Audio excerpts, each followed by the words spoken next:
हमारे पास बेसिकली जो है केमिकल रिएक्शन जो है वो कैरी आउट्स होते हैं, सही है, जिसमें हमारा रिएक्टेंट्स हमारे पास वो चीज़ें होती है जिसमें हमारे पास जितने भी रॉ मटेरियल होते हैं in a proper set of conditions, temperature, pressure, catalyst जो भी हो, that will be converted into your desire product. ये हमारे पास कोई भी रिएक्शन होता है जिसका बेसिकली हमारे पास यही मतलब होता है। अब हम क्या करते हैं कि रिएक्टेंट साइड में हम चीज़ें लेते हैं, लाइक मैं कहती हूँ हमने लिया है डिफरेंट, फॉर एग्जांपल हमने लिया है carbon dioxide that will be dissolved in water that give rise a carbonic acid H2CO3। सही है, हमारे पास कार्बोनिक एसिड की फॉर्मेशन होगी जो हमारे पास प्रोडक्ट है। हमारे पास बेसिकली दो चीज़ें होती है, एक एक्सेस ऑफ रिएजेंट होता है, दूसरा हमारे पास लिमिटिंग रिएजेंट होता है। तो हम रिएक्टेंट साइड पे देखेंगे जो चीज़, सही है, हमारे पास इन दोनों रिएक्टेंट में से जो अर्लियर कंज्यूम हो जाए हम उसको कहते हैं लिमिटिंग रिएजेंट। इसमें हमारे पास ये वाला कंज्यूम अर्लियर, ये हमारे पास पहले ख़त्म हो जाता है तो हम उसको कहते हैं लिमिटिंग रिएजेंट।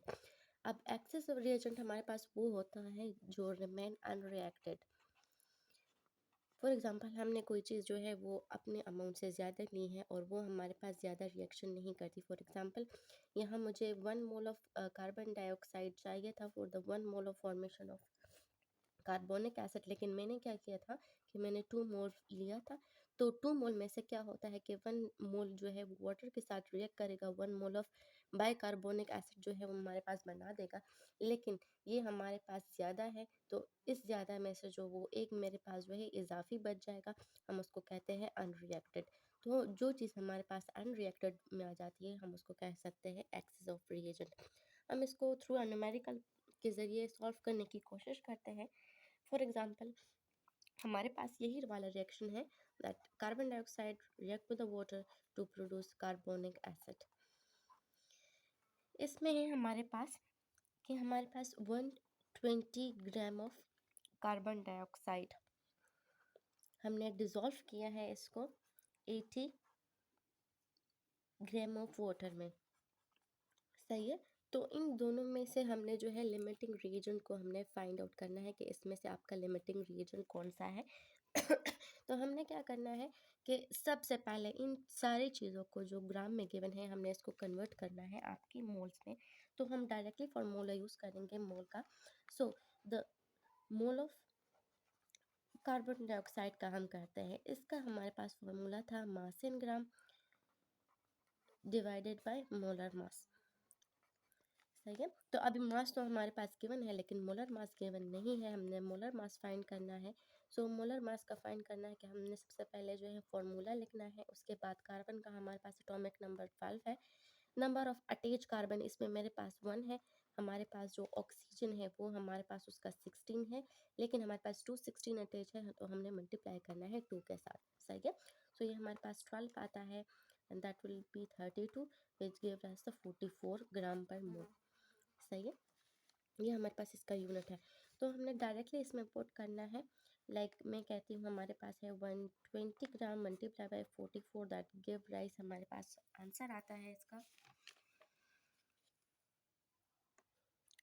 2.727 मोल।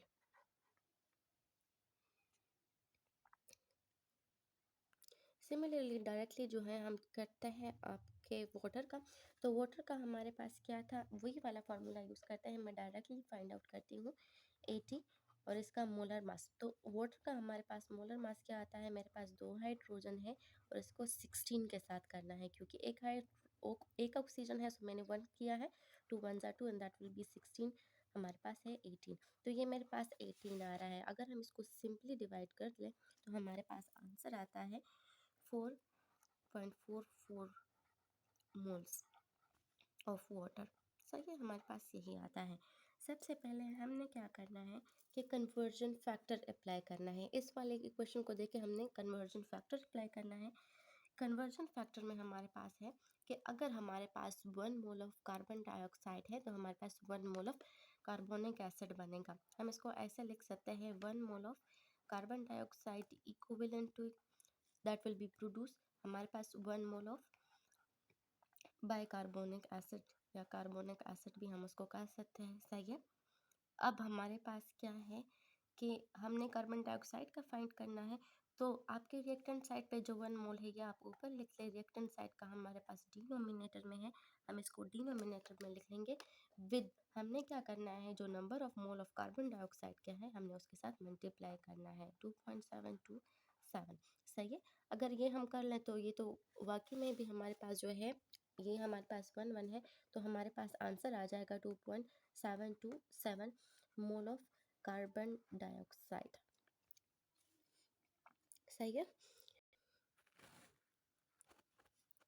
कन्वर्जन फैक्टर अगर हम देख लें यहाँ पे वाटर का, तो हमारे पास 1 मोल ऑफ अगर वाटर है, so that will be produce, हमारे पास जो है 1 मोल ऑफ हमारे पास जो वाटर है that will be produce 1 mole of carbonic acid, अगर वो हमारे पास है। सही है। तो 1 मल्टीप्लाई बाय 1 दोबारा नोमिनेटर एंड डिनोमिनेटर में करेंगे, और ये हमारे पास है 4.44 मोल।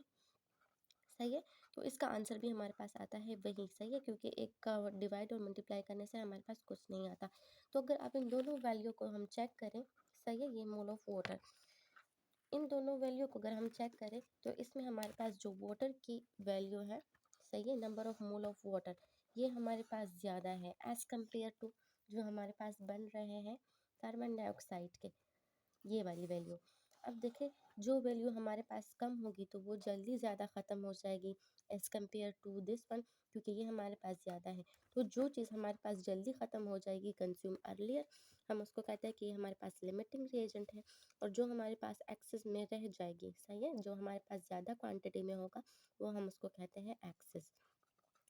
तो ये हमारे पास बेसिकली डिफरेंस आ रहा है कि हम कैसे भी किस रिएक्शन में जो है लिमिटिंग और एक्सेस रिएजेंट को फाइंड आउट कर सकते हैं।